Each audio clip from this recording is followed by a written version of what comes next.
Magandang umaga po sa ating lahat. Narito na ang latest sa binabantayan natin na si Bagyong Aghon as of 5 a.m. ngayong araw ng Tuesday. So based po sa ating latest na bulletin, itong si Bagyong Aghon as of 4 a.m. ay huling namataan sa layong 315 kilometers silangan ng Tuguegarao City, Cagayan. At nasa typhoon category pa rin po ito na nagtataglay ng lakas ng hangin na umaabot ng 140 kilometers per hour malapit sa gitna at pagbugso na umaabot na 170 kilometers per hour. Sa kasalukuyan po ay kumikilos pa rin po ito papalayo ng ating Philippine landmass sa direksyong northeastward at sa bilis na 15 kilometers per hour.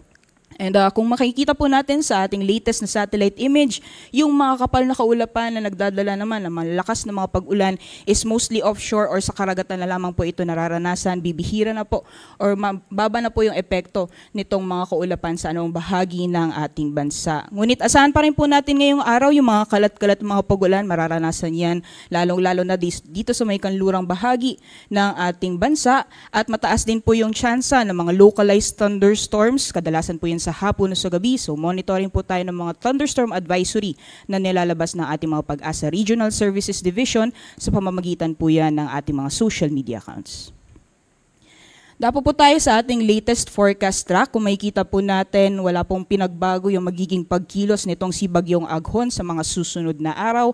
And generally, northeastward pa rin po yung pagkilos niya hanggang paglabas ng ating Philippine Area of Responsibility. Bukas po ng umaga, inaasahan po natin nasa layong 800 kilometers east-northeast na po siya ng Itbay at Batanes. At by Thursday, inaasahan po natin ay nasa labas na po siya ng ating Philippine Area of Responsibility. And kung makikita po natin itong area na highlighted ng yellow, ay ito po yung bahagi ng bagyo na makakaranas pa rin po tayo ng malalakas na mga hangin. And kung makikita po natin, wala na pong area or wala na pong anong bahagi ng kapuluan ang nakapaloob dito sa area na highlighted ng yellow. So wala na po tayo nakataas na tropical cyclone wind signal sa anumang bahagi ng ating bansa. Ulitin po natin, wala na pong signal or wala na pong nakataas na tropical cyclone wind signal sa anumang bahagi ng ating kapuluan.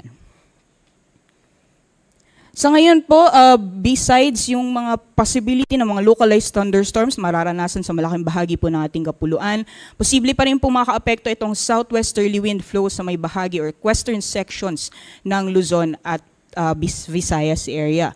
Ngayong araw hanggang bukas po or possible sa Thursday ng gabi, areas po ng Occidental Mindoro at Palawan makakaranas po yan ng mga pag-ulan dulot na epekto nitong southwesterly wind flow or yung hangin na nanggagaling sa timog kanluran.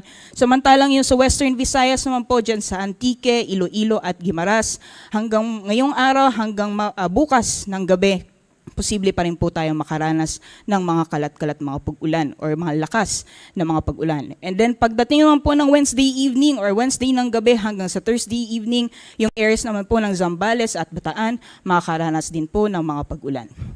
Kaya sa mga areas po na nabanggit po natin kanina, mataas po yung possibility o mga posibilidad ng mga pagbaha o pagguho ng lupa dulong ng mga malawakang pag-ulan. Kaya iba yung pag-iingat po sa ating mga kabayan sa mga nabanggit na lugar.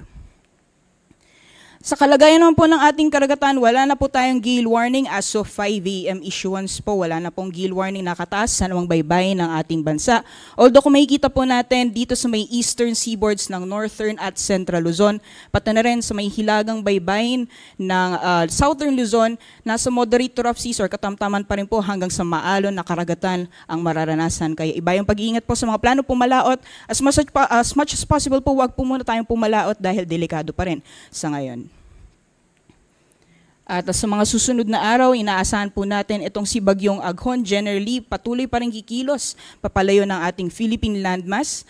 Generally, yung typhoon category po siya or mananatili po siyang typhoon category hanggang paglabas po ng ating Philippine Area of Responsibility Wednesday ng hapon, Miyerkules ng hapon o gabi. At inaasahan po natin, paglabas naman po ng PAR, unti-unti na po siyang hihina. Although sa ngayon, hindi inaalis yung possibility na mas maaga ang paghina nitong si Bagyong Aghon.